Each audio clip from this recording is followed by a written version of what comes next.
Hey folks, Kevin here. Well, it's April 6, 2024. I'm up on our property line up here, the road area here, next to our gravel mine next door. And over the last couple of months, I talked about how they were coming in and doing the clear cutting for extending their gravel mine up here, which is heartbreaking to say the least. But so with the last windstorm that we had, because they had clear cut up to this point, you could see several of their trees have come down, unfortunately, and created a bit of a mess. Real hassle.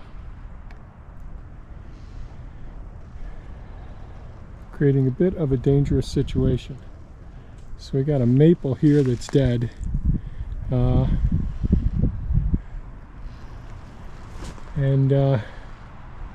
know, a poplar, a basswood, and this one here, another big maple. So kind of heartbreaking when this happens. But this is one of the ramifications when doing clear cutting. You can just pick this up. In the forest you will see lots of these pillows and beds. So these will create natural little vernal pools, which is a cool thing, really cool. But not cool if it takes off your access to your main access to your property. It's one of our ways to getting in here.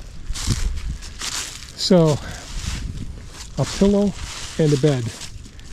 Nature's way of creating little vernal pools in the country. So there's several of them here now, and unfortunately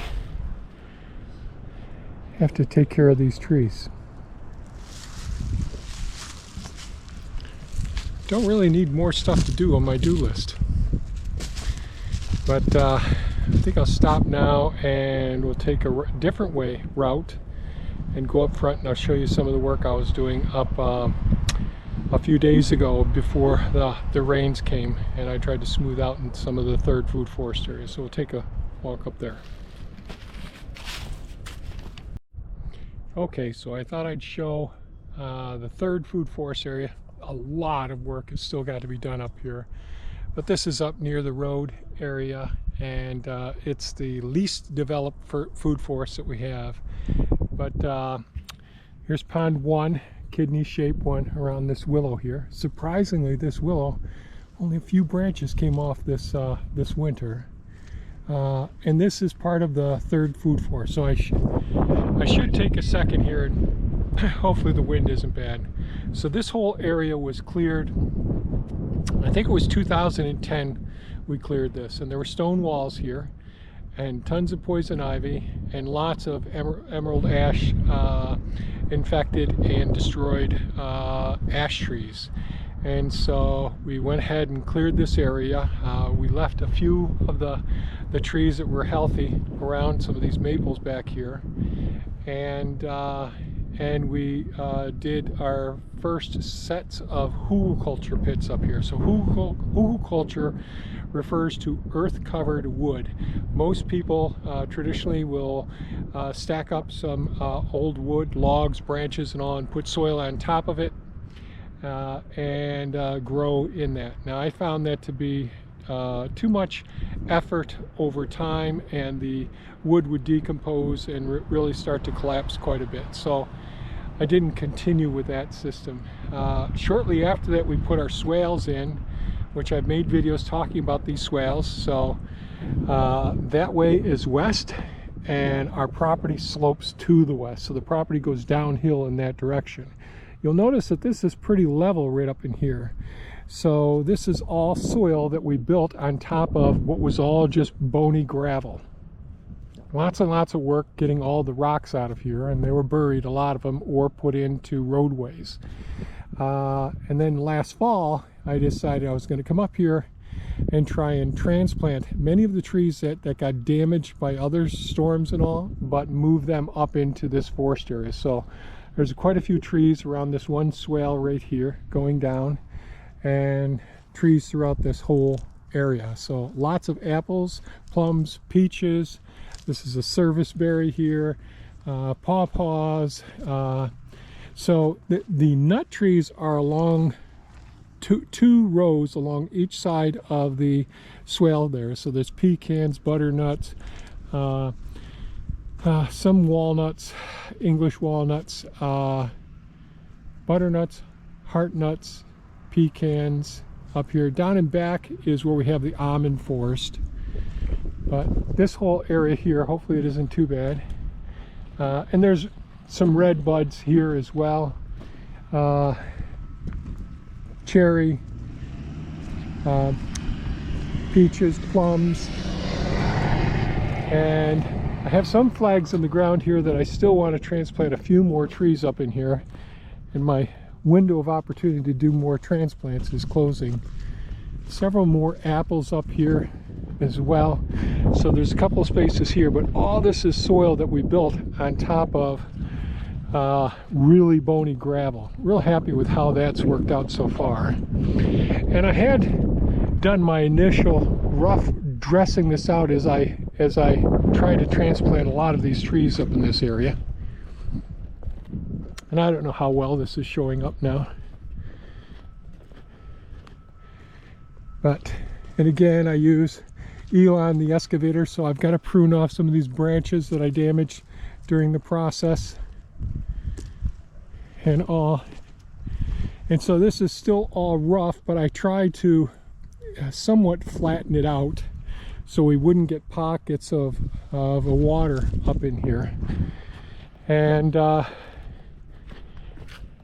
I got as far as here, and this is where I took the horseradish out, which we transplanted down alongside the roadway down there. And this was all real deep ruts. And also several days ago I came up here and just tried to knock the tops of the mounds off and fill in all the valleys. Worked out pretty well because we had several days without rain, and then the last several days we've had plenty of rain. And that's a second food forest over there on the other side of the swale system there, the grapevines. And again, all along the swale system here, all of the various nut trees and all. The hazelnuts are all in the second food forest. But I'll be pulling out the serviceberry plants out of the second food forest and some out of the first food forest and putting them up in here. And I'll be creating like a hedgerow with the serviceberries. And I may end up moving the grapevines over here as well.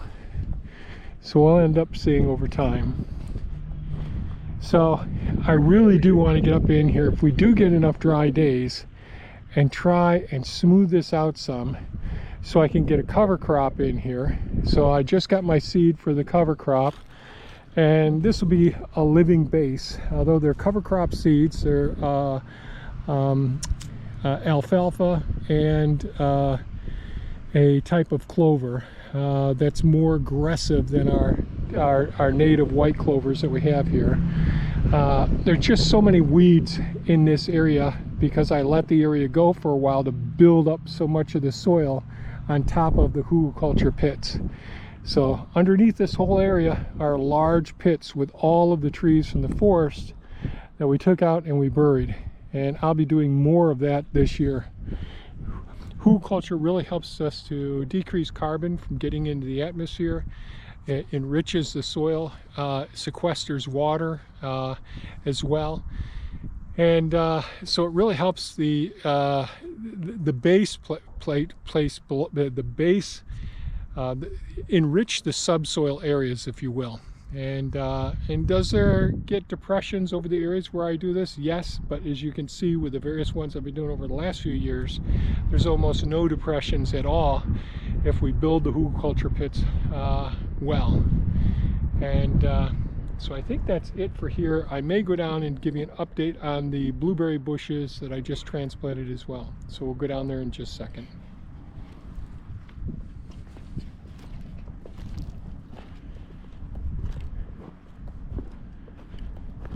A lot more trees have got to be done here. Okay, a few days ago we did a little bit of a garden tour. I'm not going to give a full garden tour, but I showed over here in the western garden plot the blueberry plants are getting ready to open up their buds, their flower buds. We've got to do some fertilizing, but I mentioned that I had to transplant some blueberry bushes. So here's one of the Duke blueberry bushes. Now this soil has already gotten a lower pH. So this used to be our vegetable gardens years ago, and then over the last couple of years we decided to transition this to be perennials. And since I'm not using compost on these beds now, we're going to use an organic fertilizer, and I'll go over that in a future video. And we do use mycorrhizal fungi. Now mycorrhizal fungi is the fungal organism that has been well documented with most of the plant species on the planet that we're aware of, to create a symbiotic, mutually beneficial relationship with various plants within a forested area, and that works out very well. Now it's controversial whether the mycorrhizal fungi, the spores, will actually encapsulate into the root system, sorry about the wind, of the blueberry plants. However, and that creates more of a support system between different plants in the forest and in our gardens as well. And so, for example, if you have nitrogen fixers near where your heavy nitrogen feeders are, they can facilitate the transport of that nutrient, as well as all of the other micronutrients, not just the macronutrients. And that's how some of the trees in a forest, the small little saplings that are completely not getting enough sunlight to do photosynthesis, how they can still survive on the forest floor without getting the sunlight that they need for photosynthesis to make the carbohydrates necessary to keep them alive. They're feeding off the fungal network. That's where the larger trees in the canopy are actually providing those nutrients. But we don't know that they actually, I don't know for certain that they actually work with blueberry plants. They're one of the ones that's controversial. So I ended up moving. So I think that this one's a Chandler blueberry bush right here. And these are Dukes that I just moved into this area right here, along with the other one. So just 5 of these I moved over in here, and just moved some of the other ones. The honeyberries, you can see a whole variety of them are already starting to leaf out right now. And I mentioned in the last video that I need to transplant those. I'll try to make a video when I go do the transplanting. The weather just hasn't cooperated, and I'm usually doing this stuff in quite a hurry, so I don't always film these things. But I know that there has been interest in the Hiscaps, or the honeyberries as they're known, to go ahead and give an update on how we're propagating those. And so we do that from hardwood cuttings, as well as from mounding or stool layering the plants. Over here is the garlic. They're doing pretty darn well. White Russian and German garlics. And these are the Dutch red shallots over here. They're emerging. I have called in for some double ground hardwood bark mulch, which we haven't gotten yet. Now in our eastern garden beds, I use some ammonium sulfate to try and acidify the soil over here, the permanent raised beds, which were more of a closer to a neutral pH. And so we did that. Then we used peat moss to amend the beds as well. So last year the garlic was in this bed, and then we put the cover crop on it. So this was soybean and the winter rye, and they did extremely well. So I used the flail mower to come over and mow you know, to terminate, even though it was the second year of the winter rye coming up, I used the flail mower to completely get it right down to the ground level. And so these are the Dukes, a beautiful high bush early. These ones should produce fruit early in the season. And we got these off of a local nursery that went out of business, and they're selling all of their plants off. So these really need to be pruned back. They weren't taken care of. I don't believe that they were raised organically, although there was tons of weeds and trees coming up. So I had to do a lot of work around the roots of them, which took quite a bit of time. I also mentioned that I needed to take a significant limb off of this honey locust tree. I did. I've got a big pile of the branches over there. It did come down and destroy or snap some of the raspberry plants that are in here. This is the other bed of the Duke blueberries, and again, I still haven't gotten out here and pruned these back. But again, now, if you've been following the channel for a while, I really don't like doing rototilling. I do use the rotary harrow, which instead of the tines going in this direction, they actually go around in a circle, and I can get that to just disturb the very surface of the soil. And this bed right here was all winter rye. You can actually see parts of the winter rye right here that are decomposing now since I came through. And but I don't like using the rototiller because we destroy the soil structure, which is critical to providing a functioning network of microorganisms that do the work of us. And so, but I did do it just to be able to get down deep enough into this.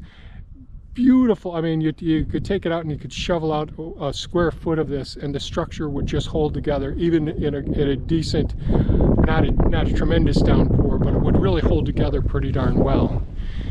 So, but I did, on both of these beds, I used the rototiller. So it's almost a sin for us, but I felt that it would be best to do that to get these plants in. And again, there was lots of weeds and quackgrass growing up in the roots of these plants, small tree shrubs, small tree saplings and tree shrubs, and you could see they had cut off the saplings a few times, so that, and some of them were clusters of 6 and 8 upright verticals, and they had a really massive intertwined roots in amongst the blueberry plants themselves. And again, here's one way of propagating honeyberries or hascaps or hiscaps. You just dig them down really deep and you mound the soil up over this. You never want to do this to other plants like the blueberry bushes. You want the crown where the root attaches to the vertical stems that come out of the ground to be right at the surface level. We did get some rain. I did leave it up a little bit because it can cause decomposition if we leave this up here. So this will be peeled back some right to the root crown. So let me see if I can show this. So here's the root crown right here. But I knew we were going to get the rain, and so each one of these will get this right down to this level. But the rain helped to compact the soil as well.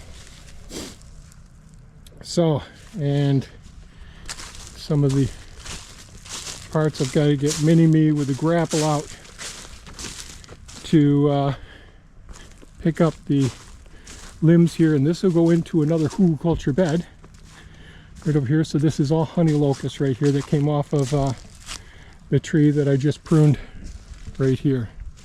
This honey locust. So that's it for today's video. I just wanted to share. We did get the blueberry plants in. I'm sorry I didn't record when I was doing it. It was all we could do to just get the job done. And we're pretty much exhausted at the end of it. So if you have any comments or questions, please leave them below. And by all means, folks, stay safe and take good care of yourselves. Bye-bye now.